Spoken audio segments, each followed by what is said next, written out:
What's up YouTube, this is X79 guys. Today I'm coming to you with my latest deck profile video for September 2020. And today guys, we're looking at my updated Frog Monarch deck. Now, ever since the last ban list, everybody's been, oh, Domain Monarch, Domain Monarch, Domain Monarch. And I can tell you right now, Domain Monarch, not a bad deck. Can do a lot of different things, but just ignoring the fact that this last ban list not only boosted Domain Monarch, it also boosted Frog Monarch as well. Pantheism at 3 just allows you to access your spells and traps on a whole nother level that this deck couldn't previously do. And then you will have the second copy of Totally Awesome, which just adds that second Omni-Negate onto the board, and that just helps protect the board from being destroyed by card effects, whether it be monster spells or traps. And if you negate a monster effect, you can steal that monster, and it could be a tribute fodder for your Monarch. So, win-win there. The deck has some pretty cool tricks up its sleeves to really help it win, and I'm loving this particular version of the build the most because it has been getting me wins. So, let's get into this. 2 copies of Caius the Shadow Monarch. Okay. On summon, you target 1 card on the field, you banish it. If it's a dark, it should be a monster. Your opponent loses 1000 LP, which is actually very awesome. I've actually had many times where just burning for game helps win the game for myself. So definitely Caius is a must. And just banishing cards off the field can really wreck fields and interfere with your opponent's plays. 2 copies of Ryza the Storm Monarch. What can I say about Ryza? When it's tribute summoned, you're spinning a card from your opponent's field back to the top of their deck, locking their drawer down for the next turn. And I can tell you right now, when you do that, you set their plays back by a full turn, and that can really be very disadvantaged at the right time if you can bring it out. 2 copies of Majesty's Fiend. Majesty's Fiend, what can I say about him? He hits the field, hits continuous effect. No monster effects are being activated anywhere. Hand, field, graveyard, banish zone, nothing. And this particular build, I'm actually running 2 copies of Vanity's Ruler. Primary reason why is because it's pretty easy to get a couple of different monsters on the field, so you can actually tribute summon this card very easily, and it only locks your opponent out from special summoning, not you like Vanity's Fiend does. And this will allow you to access your own extra deck and be able to continue to special summon and do your plays without being impeded. So, very awesome card. For the Frog engine, 2 copies of Duprog. I just want to point out that when this card is sent from the field to the graveyard, whether it be destroyed by a card effect or by battle, that's when you're getting the search effect. You're not going to be able to get the search effect when it's tributed off or utilized as a material for another monster summon. So keep that in mind. It's only battle or destruction effects that get you that search.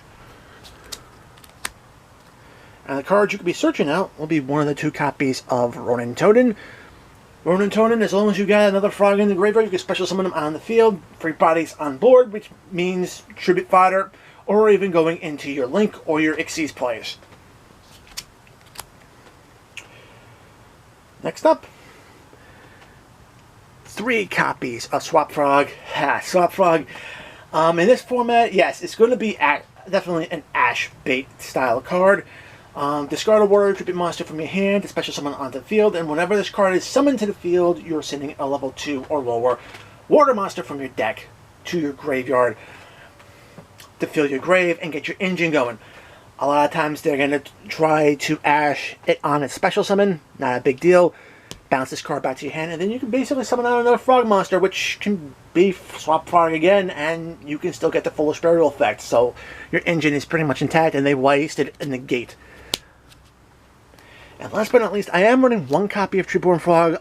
I just find it very useful in a Frog Monarch deck to have a card that continuously comes back onto the field, as long as you don't have any face-up spells or traps, or face-down spells or traps for that matter.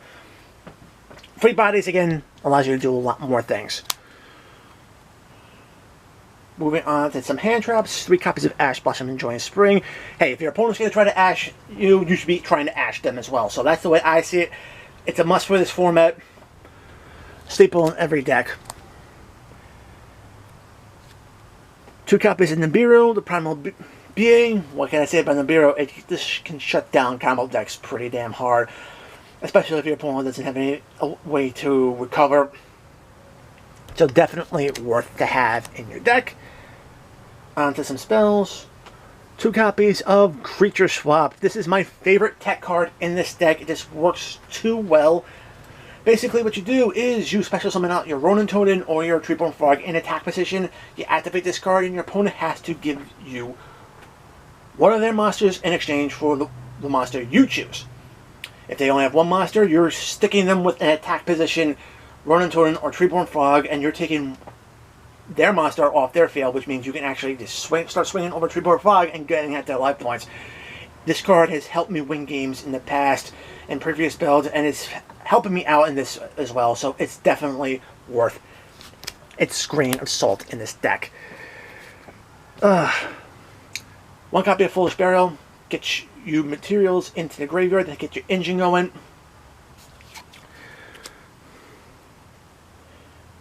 3 copies of the Nui Unlimited Pantheism of the Monarchs. So happy to see this card back. As long as you have another Monarch spell trap card in your hand, you can discard it, draw 2 cards, so you see more cards in your deck. And best part about it is that you can actually get an additional search by banishing Pantheism out of the graveyard, even the same turn you used it, to search your deck for another Monarch spell or trap card, which is actually very awesome. And some targets you want to be looking at. Well, I have 2 copies of Restoration in the Monarch. This is an equipped version of a Monster Reborn style spell for the Monarchs. Allows you to bring back a monster with 2400 attack or one that's in defense. So either Caius or Riser comes back onto the field in defense position. Effects are negated. But it counts as 2 tributes for a tribute summon, so if you happen to have Vanity's Ruler in your hand, you can get it out on the field just by bringing back 1 Monarch. So, yeah, very useful. And of course, to help you search out your Monarch spells and traps, 3 copies of Tenacity, flash a 2400, 1000 defense monster from your hand, and you're searching your deck for another Monarch spell and trap that you need. And of course, no Monarch deck is worth their salt without 3 copies of Monarch Stormforth. Just allowing you to tribute off your opponent's monster as tribute fodder for your own Monarchs. So worth it. Helps break boards, and that's just a must in this deck. Last but not least, Upstart Goblin, because this is going to be a 39 card deck. For the traps, 1 copy of Escalation in the Monarch, and the primary reason why I'm only running 1 is basically because you can access it via Tenacity or Pantheism. And not only that, but this way you won't have to worry about interfering with Treeborn. So you can, if you want to focus more on Treeborn, just focus more on Treeborn. If you want to utilize this card to actually tribute summon during your opponent's turn, to utilize Caius or Ryza, or even dropping either Majesty or Vanities onto the field to shut your opponents down, this is an option as well. And last but not least, 3 copies of Infinite Impermanence. Use at the right point, it can shut down monster effect that is necessary for your opponent to continue their plays, and then left with a subpar board, which means it'll be easier for you to break and ultimately just continue to pound on their life points. That's the main deck. All 40 cards, or 39 if you want to go with that Upstart Goblin logic. Extra deck, 2 copies are totally awesome. Gotta run 2 now that it came off the limited list to semi-limited, which is perfect for this deck. You don't really need more than 2 in the extra. Omni Negate, you can negate monster effects, spells, and traps, and then you can actually steal those cards and set them to your field. Personally, use this on monsters to take away their monsters and gain more tribute fodder for your Monarchs.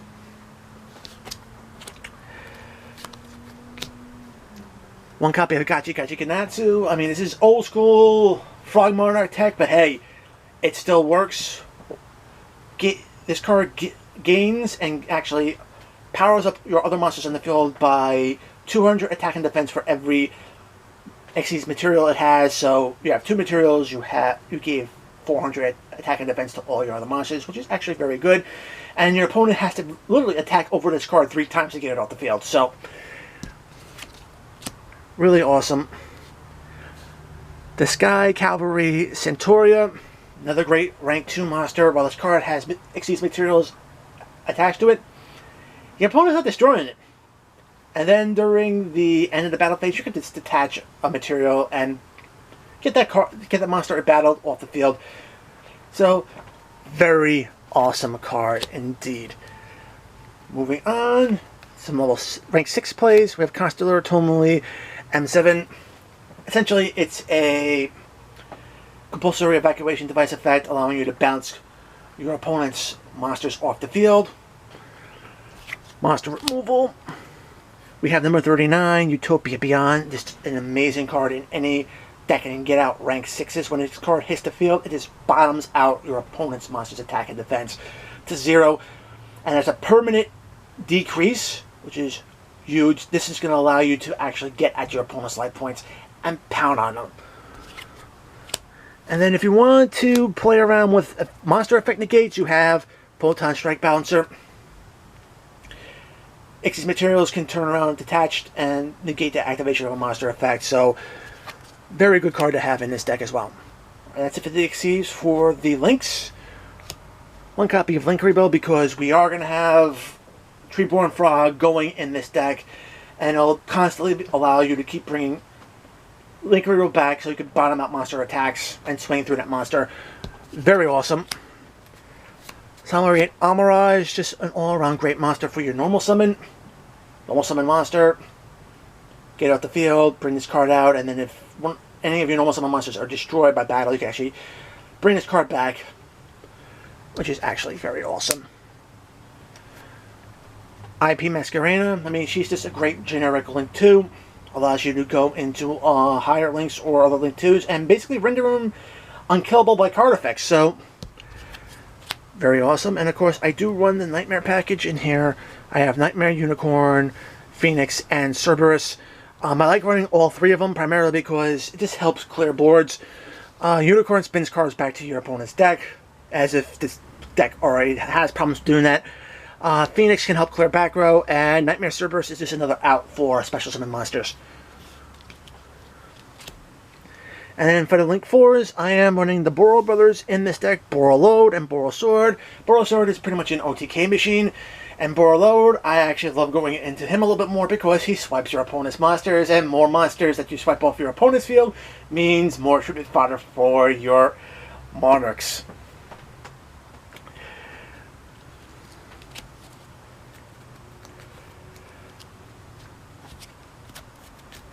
Guys, that is it for my updated Frog Monarch deck for the September 2020 format. I do hope you enjoy the profile. If you like it, give it a thumbs up. If you want to see more content like this on my channel, make sure to subscribe, enable notifications so you don't miss any uploads. Check out the description box below. Find the links to my affiliates, tcgplayer.com, as well as sidedeckversus.com. Great resources for any Yu-Gi-Oh player. Follow me on social media. And if you guys want to help grow my community to even greater heights, the invite link to my Discord server is in the description box below. Join the conversation. We'll love to have you. And as always, guys, until next time, peace.